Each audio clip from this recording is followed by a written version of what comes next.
បើសិនជាមកតគ្នាកំពុងតែស្វែងរកភោជនីយដ្ឋានអាហារខ្មែរដែលឆ្ងាញ់ហើយមានជាច្រើនមុខទាំងអាហារពេលព្រឹកនិងអាហារថ្ងៃត្រង់ដូច្នេះថ្ងៃនេះគឺខ្ញុំនាំមកតគ្នាមកស្គាល់ពីហាងមួយដែលហាងនេះបង្កើតឡើងតាំងពីឆ្នាំ2009ខ្ញុំប្រកាសថាមានមកបងខ្លះប្រកាសជាស្គាល់ពីហាងហ្នឹងហើយជំរាបសួរសួស្តីពុកម៉ែបងប្អូនតគ្នាភោជនីយដ្ឋានដែលខ្ញុំកំពុងតែនិយាយនោះគឺភោជនីយដ្ឋានបាយ័នហើយឥឡូវនេះគឺខ្ញុំនៅភោជនីយដ្ឋានបាយ័នសាខាបឹងតបែកហើយសំខាន់គឺលើខ្លាំងមែនតើខាងភោជនីយដ្ឋានបាយ័នគឺគាត់បានដាក់ជាមួយនឹងនំ free ដើម្បីបងប្អូនតគ្នាអាចយកញ៉ាំដោយ free បានខាងភោជនីយដ្ឋានបាយ័នក៏គាត់មានលក់ជាមួយនឹងម្ទេសឆាខ្ទឹមជ្រក់និងម្ទេសជ្រក់ដែរបងប្អូនតគ្នាបាននិយាយពីចិត្តឆាប់ខាងមូលីវិញគឺស្រួយឆ្ងាញ់ខ្លាំងមែនតើឲ្យលេខ1ហ្មងបន្ទាប់មកខាងភោជនីយដ្ឋានបាយ័នក៏គាត់មានលក់ជាមួយនឹងនំតកៅនំថងនួនជាច្រើនបងប្អូនតគ្នាតំណខ្លាំងមែនតើពេលព្រលឹមឡើងអីបងប្អូនតគ្នាមកញ៉ាំកាហ្វេញ៉ាំកាទៀវនៅក្នុងភោជនីយដ្ឋានបាយ័ននេះខ្ញុំធានាថា fresh ខ្លាំងមែនតើបងប្អូនតគ្នាដែលសារតែការឌីកូរបស់គេគឺអត់មានសាំញ៉ាំញ៉ៃច្រើនទេគឺមើលមក fresh ស្រស់ស្រាយហើយម្ហូបឆ្ងាញ់ទៀតហើយបើនិយាយពីមុខម៉ណុយវិញគឺច្រើនខ្លាំងមែនតើហ្មងបងប្អូនតគ្នាហើយសុទ្ធតែឆ្ងា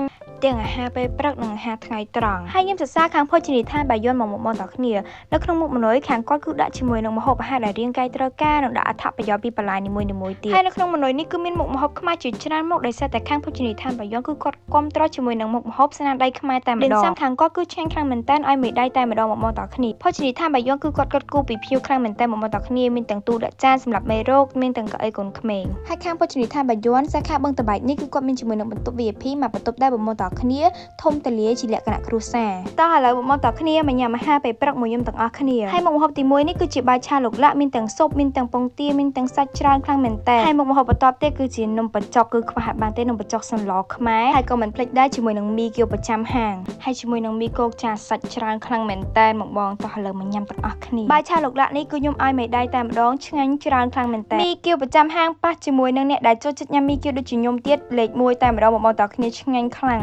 ឥឡូវនេះគឺយើងចូលមកដល់ការញ៉ាំជាមួយនឹងសម្លខ្មែរសម្លប្រហើរដាក់ជាមួយនឹងបន្លែស្រស់ទៀតបងតគ្នាគិតមើលថាឆ្ងាញ់ប៉ុណ្ណាមុខម្ហូបនៅភោជនីយដ្ឋានបាយ័នមួយចានគឺគាត់ដាក់មកច្រើនខ្លាំងមែនតើបងតគ្នាមើលតែទឹកសឡរបស់នំបញ្ចុកទៅនំបញ្ចុកមួយចានទឹកសឡមួយចានបន្លែមួយចានច្រើនខ្លាំងមែនតើហើយឆ្ងាញ់ទៀតភោជនីយដ្ឋានបាយ័នក៏គាត់មានលក់ជាមួយនឹងត្រីជាច្រើនមុខបងតគ្នាហើយត្រីមួយមុខគឺឆ្ងាញ់ខ្លាំងមែនតើជាពិសេសជាមួយនឹងសូកូឡាក្លុកនេះគឺខ្ញុំឲ្យលេខ1តែម្ដងដោយសារតែអត់សូវផ្អែមហើយខ្ញុំចូលចិត្តសូកូឡាដែរបងតគ្នាបើនិយាយពីទឹកដូងម៉ាត់ឆានេះគឺគាត់ដាក់ទឹកដូងច្រើនខ្លាំងមែនតើហើយឈ្ងុយម៉ាត់ឆាខ្លាំងមែនតើបងតគ្នាដូចខ្ញុំបានប្រាប់បងតគ្នាចឹងភោជនីយដ្ឋានបាយ័នគឺគេគាំទ្រជាមួយនឹងម្ហូបអាហារខ្មែរហើយឥឡូវនេះគឺយើងចូលមកដល់ម្ហូបអាហារថ្ងៃត្រង់ជាមួយនឹងម្ហូបអាហារខ្មែរជាច្រើនមុខខ្ញុំមកតែណាក៏ដោយពេលដែលញ៉ាំអាហារថ្ងៃត្រង់ខ្ញុំតែងតែហៅជាមួយនឹងពងទាចៀនថៃប្រមាហើយក៏ខ្វះអត់បានដែរជាមួយនឹងសម្លកកូរខ្មែរគឺសម្លកកូរត្នោតពេលខ្លះគឺខ្ញុំនឹកឃើញឃ្លានជាមួយនឹងម្ហូបតាមមង្គលការគឺខ្ញុំមីស៊ូគ្រឿងសមុទ្រដែរបងតគ្នាហើយខាងបាយ័នគឺគាត់មានលក់តែម្ដងហើយម្ហូបថ្ងៃត្រង់អាចទៅឃើញអាឡឹកគឺដឹងតែមានជាមួយនឹងត្រីងៀតហើយបងតអស់គ្នាហើយនៅលើតុអាហារថ្ងៃត្រង់របស់ខ្ញុំក៏មានជាមួយនឹងទឹកសណ្តែកទឹកម្ជូរព្រឹកដែលមកពីខាង Muli Fresh ដែរបង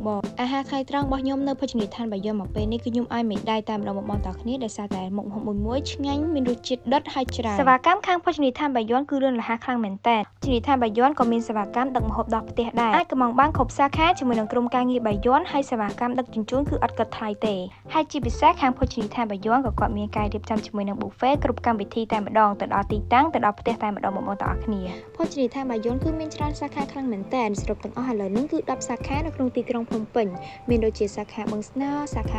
598សាខាព្រៃសរសាខាសែនសុកសាខាកាឡាម៉ែតសាខា